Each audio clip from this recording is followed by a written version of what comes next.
theme is not handled subtly in this piece. These writers are hitting their theme with a sledgehammer. It's not only in every page, but there on page 47, they literally say it to each other. It's the dialectic that is at war in the piece between our desire to understand and our knowledge that this is an incomprehensible question. I'm Jacob Kruger, and this is the Write Your Screenplay podcast. Today's episode is part 2 of our 4-episode special about Adolescence, the brilliant Netflix limited series by Stephen Graham and Jack Thorne. In episode 1, we talked about how to use the first and last image to capture the theme, and we showed you how this pilot sets the world of a crime drama set against the backdrop of fathers and sons and the questions of what can't we know about our children. We also talked about the idea of playing at the top of your intelligence and how this is used throughout the writing to elevate above the traditional genre conventions of the cop-driven crime drama, particularly by the depiction of the cops and everybody involved in this investigation as being extraordinarily gifted at their jobs. Now, as we get to episode 2, we're going to be talking about how the writers build on the engine in order to land us back in that same world in a different way. We're also, once again, going to look at that first and last image to see how that sets the rules of the series, even as this episode does some very different things. Most importantly, we don't see Jamie at all. So we have a shift in main character, which starts to create some new rules for how the show is going to work. We're also going to talk about the extension of the creativity that's being put into the way this is shot. And if you have not yet seen Adolescence, Run, Don't Walk, this series is an incredible tool for you to learn as a screenwriter. And don't worry, we are only going to be talking about the things that have already transpired in episodes 1 and 2. So if you wish, you can watch this podcast as you are working your way through the episodes. Now, before we dive in, I want to talk to you about a program that we are offering at Jacob Kruger Studio called ProTrack. ProTrack is our one-on-one mentorship program. It's unlike anything else in this industry. It pairs you one-on-one with a professional working screenwriter who will read every page you write, every draft you complete, meet with you every week or every other week, one-on-one, online from anywhere in the world, live. They're going to mentor you from wherever you are to wherever you want to go through your entire career. And they're going to do all that for the tiniest fraction of the cost of grad school.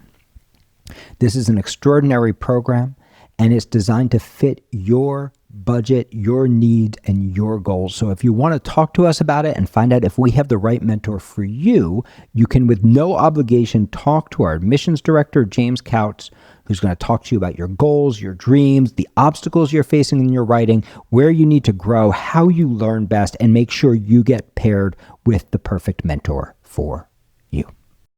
There's a scene in episode 2 of Adolescence that starts around 37 minutes in. D.I. Bascom and D.S. Frank have been through all kinds of craziness at the school. They're trying to find the murder weapon, and they're trying to find the motive so that their prosecution of Jamie can be airtight. And they've been through all kinds of craziness that we're going to talk about later, and they're getting absolutely nowhere. And they have this conversation starting about 47 minutes into the episode. D.I. Bascom says, "We haven't got the knife." And D.S. Frank suggests that it's time to go back to the station. And Bascom confronts her. He says, "Mish, you hated being here. I get it. What's up?" And D.S. Frank says, "Do you know what I don't like about all this? The perpetrator always gets the front line. A man raped a woman. We've followed Jamie's brain around this entire case. Katie isn't important. Jamie is. Everyone will remember Jamie. No one will remember her. That's what annoys me. That's what gets to me. And D.I. Bascom responds, no, I think you're wrong. I think we're here for Katie. We're here for her parents. We're here to get answers. It's our job to understand why. To which D.S. Frank responds, you can't understand why. Do you actually think you can? We've got the video. We know what he did. You're not going to know why, mate. Look at the things we've seen. You are not going to know why. You just won't. This right here, almost halfway through, is the heart of what this series is about. It's the dialectic that is at war in the piece between our desperate desire to understand why. Why are children doing this? And our knowledge that this is an incomprehensible question. What's really cool is that even though this scene doesn't take place until about 47 minutes into the episode, it's actually the key to the structure, not only of this episode, but also of the one that precedes it and the ones that are going to come after. So let's talk about how and why this concept is implemented. Dialectical storytelling is taken from a guy named Hegel. Now, Hegel was not a screenwriter. Hegel was a philosopher. And Hegel's idea was that there was no such thing as truth, but rather the process of philosophy was to try to get closer to the truth. And the way that a Hegelian dialectic works in film and television is that you take one character who embodies a specific belief in the world, right? If we look at D.I. Bascom, his belief is that there's a reason for everything. And if you look closely enough, you will understand the reason, and all this unexplainable shit will finally make sense. He is driven by the same desire that drives us. And so that becomes the thesis, right? The main character's point of view about what they think the truth of the world is. And that's the thing that's driving all of D.I. Bascom's actions. In fact, we find out at the very beginning of the episode that he's shown up, even though he could have sent someone more junior, because he needs to know. He needs to understand. On the other side of a Hegelian dialectic, so the main character provides the thesis. On the other side of a Hegelian dialectic, you have a secondary character, or sometimes another main character, who provides the antithesis.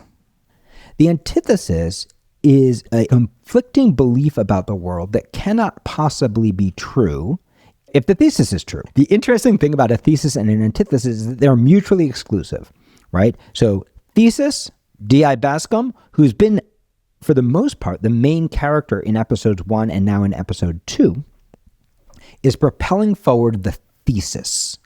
Now, these writers have something else up their sleeve coming, but we're not going to talk about that yet. You have D.I. Bascom, and he seems like the main character, and he is propelling this thesis he wants to understand. We know where this thesis comes from, right? There is a disconnect between himself and his child, that he does not really understand what his child is going through, that they have frayed communication, that there's a boundary between them that he can't make sense of in his personal life. There's a divorce.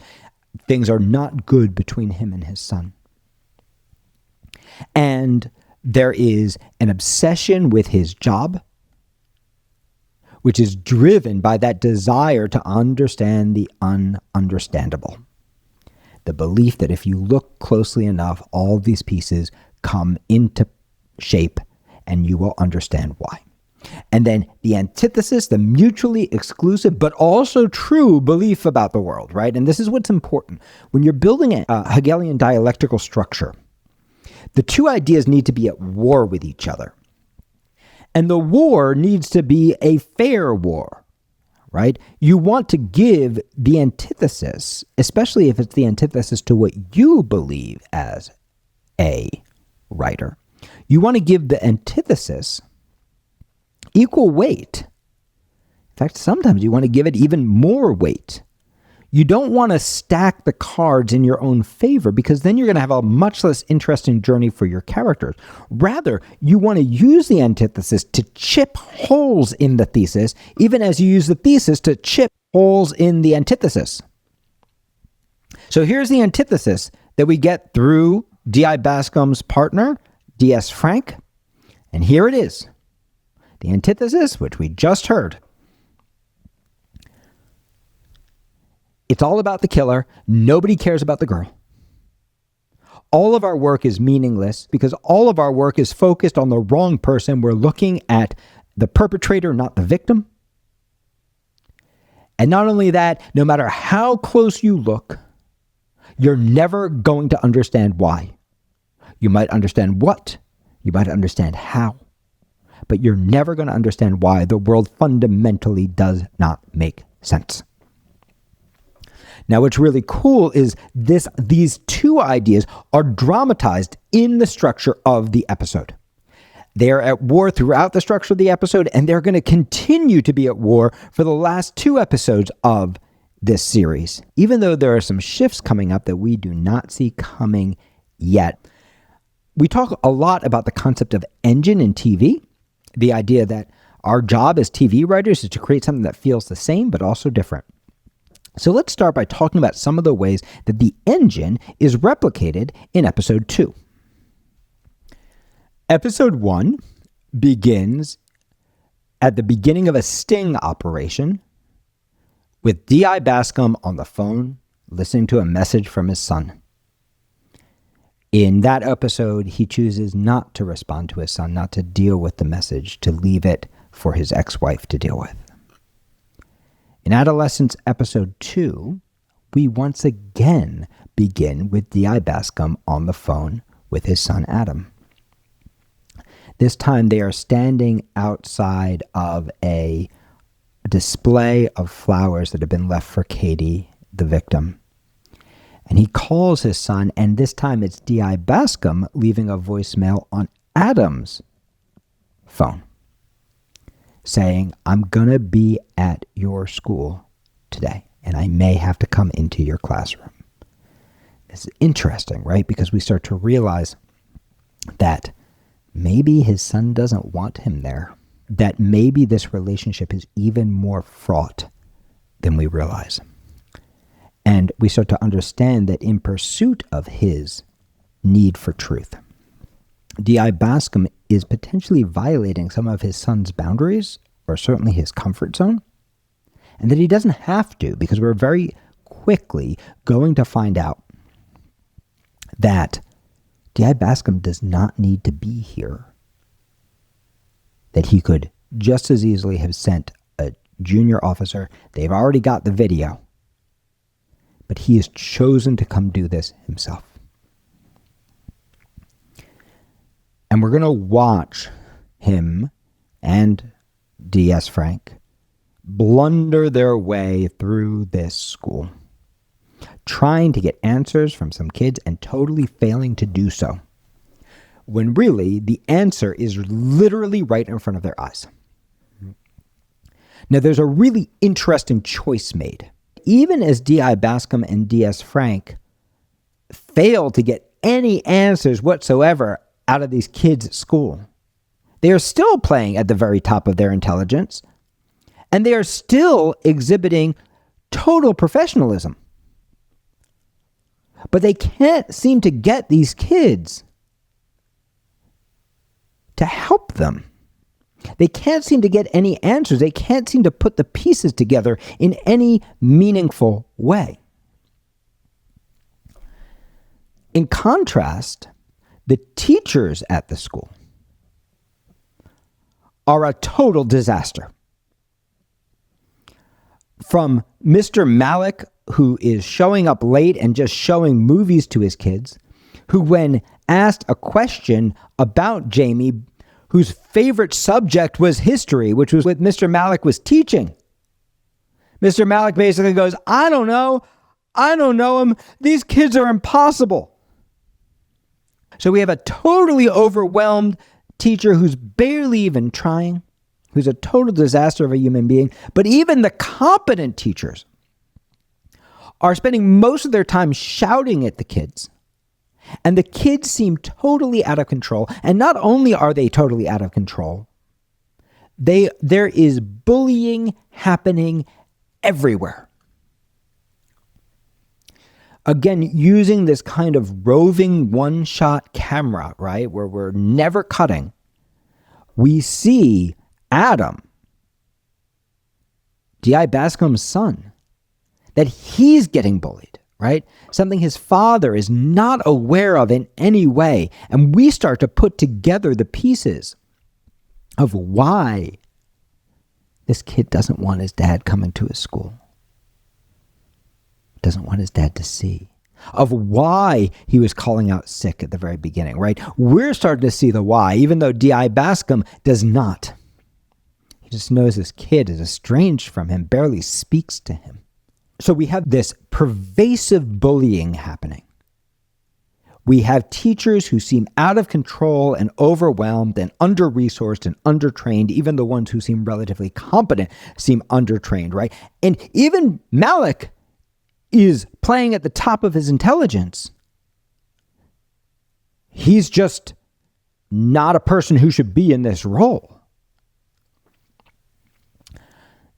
Even the principal is overwhelmed, right? What, I have to provide social workers now?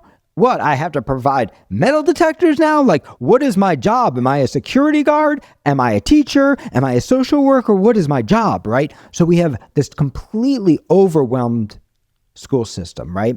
And inside of that, right, is, again, we're starting to hit the theme, right? Why? D.I. Bascom wants to know why, and here's a little tiny piece of why. The school system is a mess. But is that the whole why? It can't be the whole why, right? There's got to be other why happening, and in fact there is. And this is one of the really smart things that the episode does to play with our understanding. D.I. Bascom and D.S. Frank interview Ryan. Now, Ryan is Jamie's best friend. And we and they both feel like Ryan is kind of maybe hiding something. They interview Jade, who was Katie's best friend, right? The best friend of the girl who was murdered. And Jade is a total mess and totally angry, and she won't help. She says that Katie wouldn't be seen with Jamie, but they have evidence from Instagram that makes it look like Katie was his friend, and Jade isn't giving them answers, and she's angry, and she expresses basically D.I. Bascom's point of view, the antithesis idea, right? The idea, you're going to try to make this her fault, that her friend doesn't matter. So she doesn't trust the cops. Everything's going wrong. There's a fire drill at the worst possible time. Now suddenly all the kids are outside. And during the fire drill, Jade beats the crap out of Ryan. And as she beats the crap out of Ryan, she is shouting at him, "You killed my friend." So there's an interesting thing happening, right? The show, as we talked about in episode 1, the show, Adolescence, has shown us the video. We know who did it. And now they start to poke holes at that thesis. Hold on a second. Is Ryan hiding something? Hold on a second. Does Jade know something we don't know? Hold on a second. Is Jade aware of something that we're not aware of? Why does Jade say you killed her as opposed to your friend killed her? Why is she attacking Ryan? Now, again, if you look online at the way people are talking about this, it falls into two camps, right? Some people say basically what the teacher will later say to Jade. You have no way there's no reason for you to think that Ryan was in any way involved in what happened to your friend. right? There are some viewers who saw that video and they go, it's not Ryan. Maybe Ryan knows something, but he didn't do it because we saw who did it. And she's just angry and lashing out at anybody, right? So again, we have thesis and antithesis. We have this little war in our experience, right? And some people are going, no, no, no. She's an angry girl who's gone through a lot. She has no family support. She probably shouldn't even be in school. She certainly needs a social worker. She's under so much pressure and she doesn't trust the cops and she feels like her friend is being dragged through the mud. And here is this smug little kid who's the only person she can get to because she can't get to Jamie. And it all makes perfect sense and it's totally logical and Jamie did it. And then there's another side of the audience who's arguing the opposite in their head. We've seen this kind of movie before. I know I saw the video, but I don't want to believe that's true. There is some kind of conspiracy. Ryan was involved. Ryan's hiding something. I don't trust that kid. What does Jade know, right? So we have this little dialectical war inside of us. And then there's this thematic dialectic that syncs up with it, which is you will never know why. These things can't be fully understood. And you can see also by tracking Jade, the writers make a really interesting choice to go like, hey, we can't show Katie because she's gone, but we can show the people to whom she mattered. And in that way, we can dramatize who she is, right? She was the one person who made Jade feel like she was all right. Then we get the conversation we just talked about, right? Where the dialectic is elucidated between D.I. Bascom and D.S. Frank. And D.I. Bascom comes out of that conversation and he goes, you know what? I'm going to interview Ryan one more time. You go home if you want. And then the craziest thing happens. Ryan runs. Ryan runs, and there's a crazy chase sequence where D.I. Bascom chases him down. And D.I. Bascom finally gets what he wanted. He doesn't get the murder weapon. But he does get Ryan to admit that the knife belonged to him. So now he can connect Jamie to the knife and they've got what they need. But there's another moment connected to this, right around the sea change of the episode, right? That midpoint around which the episode turns. So for the first half of the episode, we've been watching D.I. Bascom and D.S. Frank get absolutely nowhere.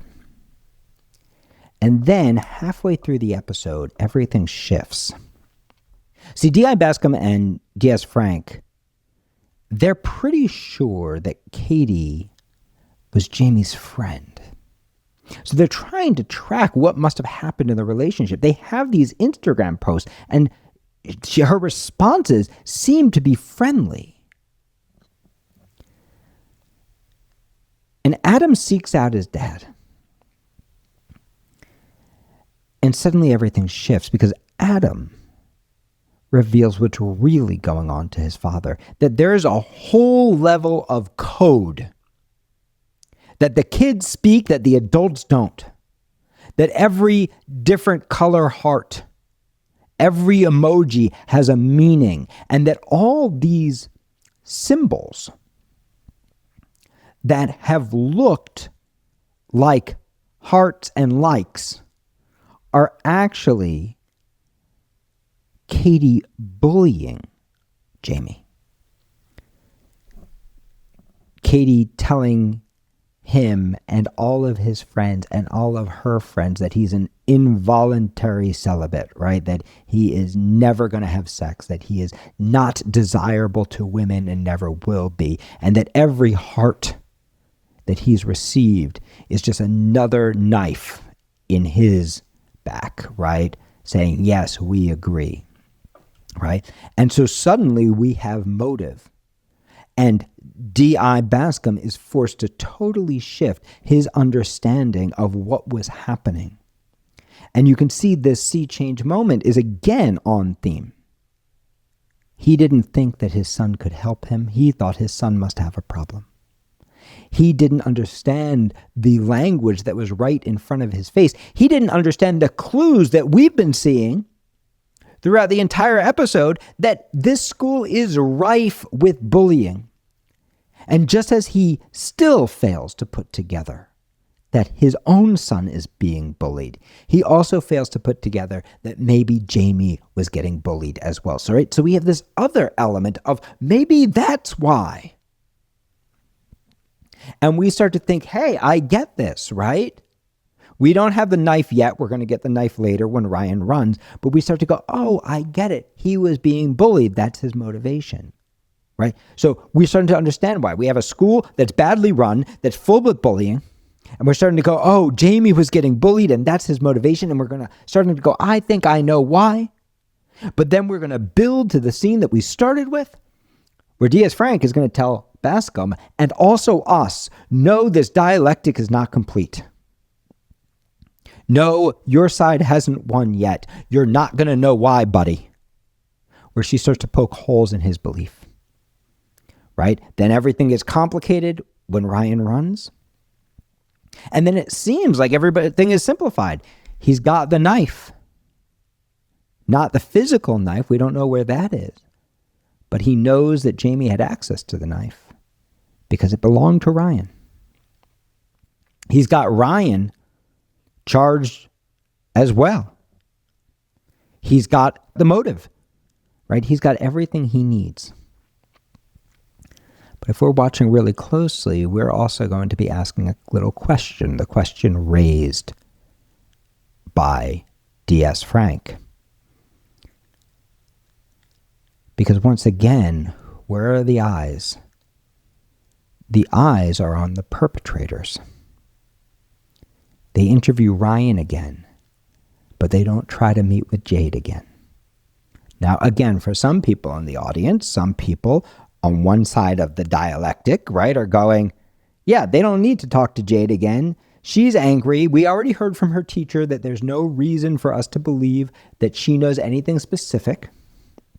Although we also know that she's withholding a lot.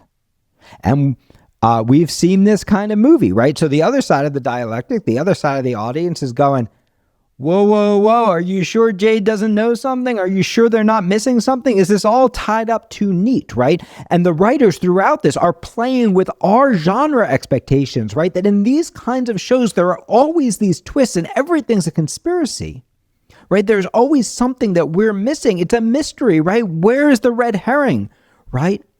And once again, just like in episode 1, where we hit the end of the episode and the crime is freaking solved. But we still have these lingering doubts. Some of us, and some of us don't. This is a careful manipulation by the writers, right? And it is happening in service of the theme. And this is what elevates this piece, because it's not just a whodunit. It's a story about fathers and sons and the challenge of understanding what is happening in the lives of our children. We also get another really interesting thread in this episode when D.I. Bascom admits to D.S. Frank that he never wanted to be a dad.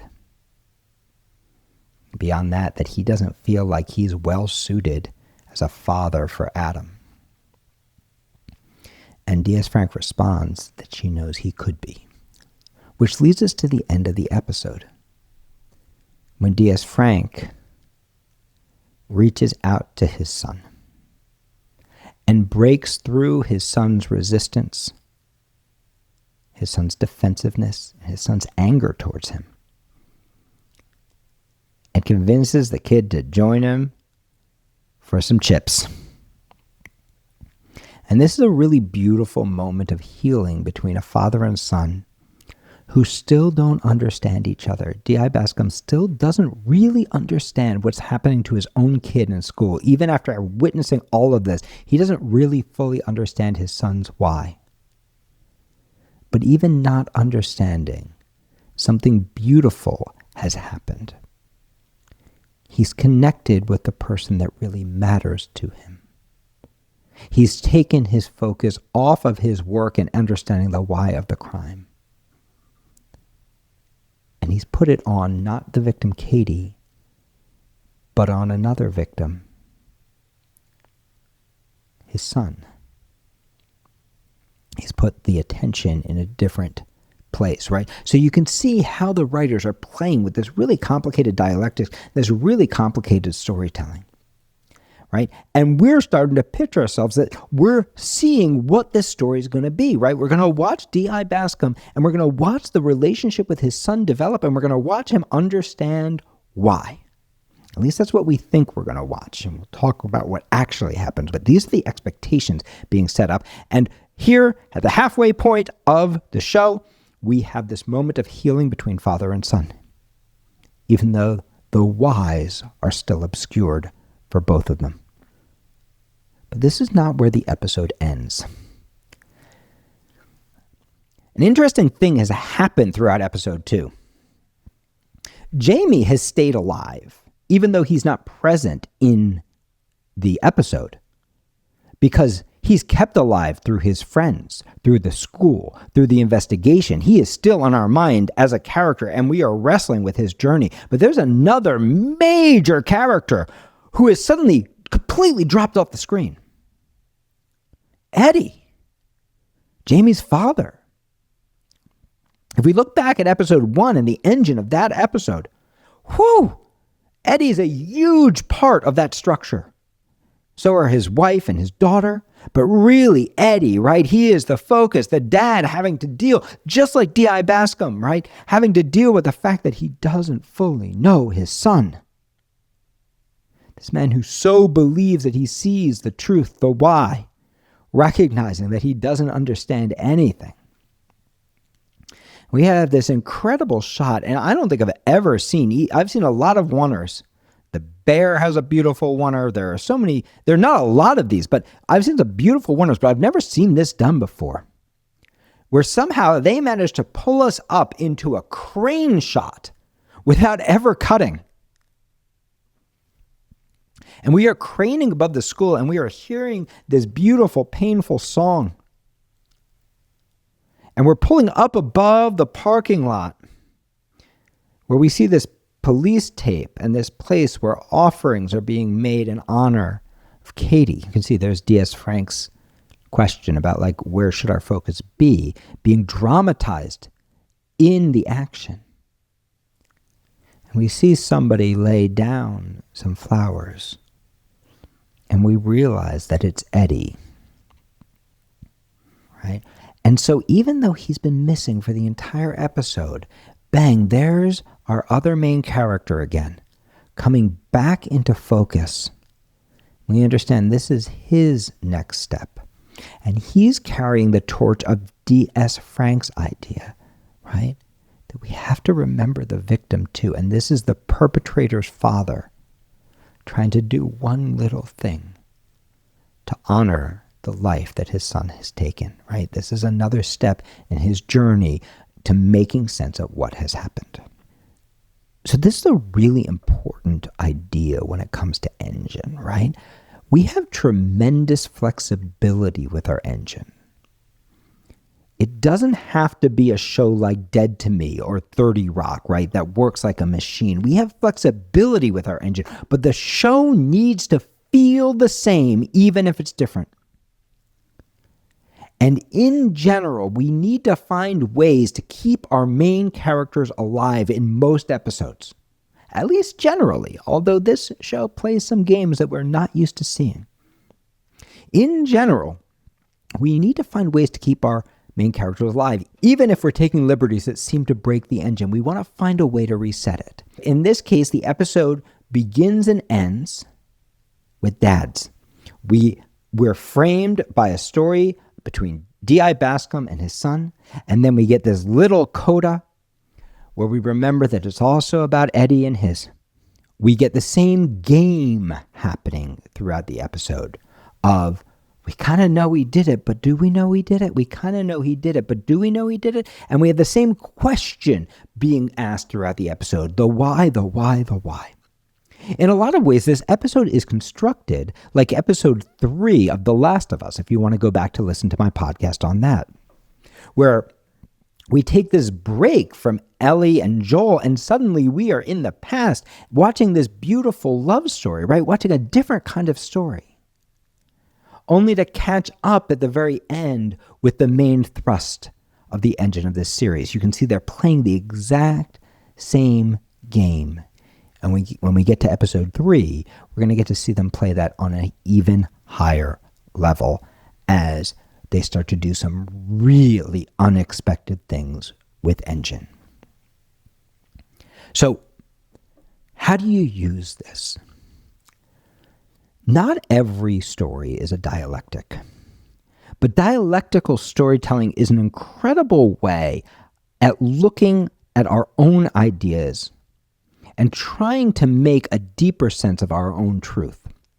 What's brilliant about what Hegel believed was that he didn't believe that the thesis was true, and he didn't believe that the antithesis was true, but he believed if you bang them up against each other, you got something called a synthesis.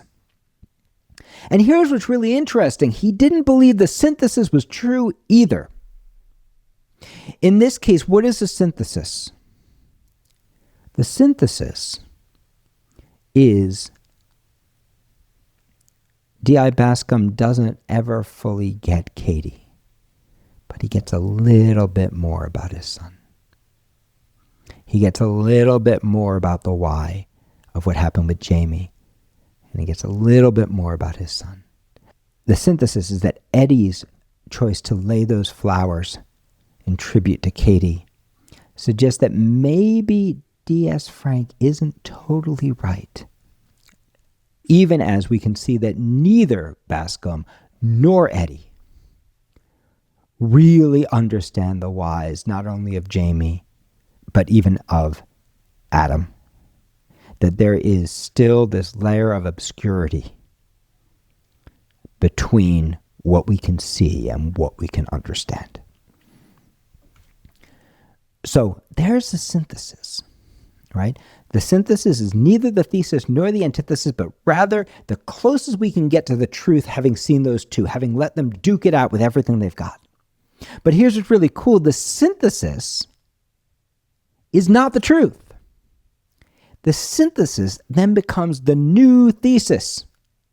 That it's our job as writers to attack and poke holes in until we get to a new synthesis. What's interesting about Hegel is that he's saying that there is no such thing as truth, but there is a journey to get closer and closer and closer to it. And so this can be an incredibly powerful storytelling technique, especially when you're exploring something you don't fully understand. Often as writers, we have this idea that, hey, if I'm going to write a movie or a TV series or a limited series like this about adolescence and about the violence that's happening among our kids and about the gap between what we understand as adults and what's actually happening in the real world, about how all these complicated social, political, and personal factors all come together to create this kind of horror, that I'm supposed to understand it. What a Hegelian dialectic says is you don't have to. You just have to look closer and closer and closer, and every time you think you do understand it, you got to poke a hole in that. And you can do that through characters. You can do that through situations. You can do that through ironic complications. You can do that through things going wrong, or you can even do that with beautiful moments where things go right. I also want you to take with you that theme is not handled subtly in this piece. These writers are hitting their theme with a sledgehammer. It's not only in every page, but there on page 47, they literally say it to each other. And way too often, we as screenwriters have been taught by critics, and critics love subtlety, right? Because the way you distinguish yourself as a critic is finding some little tiny subtle thing that nobody else saw and going, I see this, and this means that. And there's a place for that, and that's important. And yes, it is cool to lay little levels of subtlety as a screenwriter, but that's not where screenplays are built. Especially when you're exploring a theme that you don't fully understand yourself, that you're trying to make sense of, you need to explicate your theme. You need to hit your theme with a sledgehammer, not with a feather. If you overdo it, you can always gently dial it back. You can always bury it in a little bit of subtext. You can always dial it down. But if you keep it too quiet at the beginning, if you don't allow yourself to truly explore it, not only is the audience not going to get what you're saying, there's a good chance that you won't either. I hope that you are enjoying this podcast and that you are getting a lot out of it. If you are, please subscribe to us wherever you get your podcasts. If you haven't yet written us a review, we're so grateful for your positive reviews. And if you would like to study with us, come join me every Thursday night for free at Thursday Night Write. It's a free class. Hundreds of writers from all around the world, online, 7 to 8 Eastern Time, 4 to 5 Pacific. You can find that on my website, writeyourscreenplay.com/Thursday.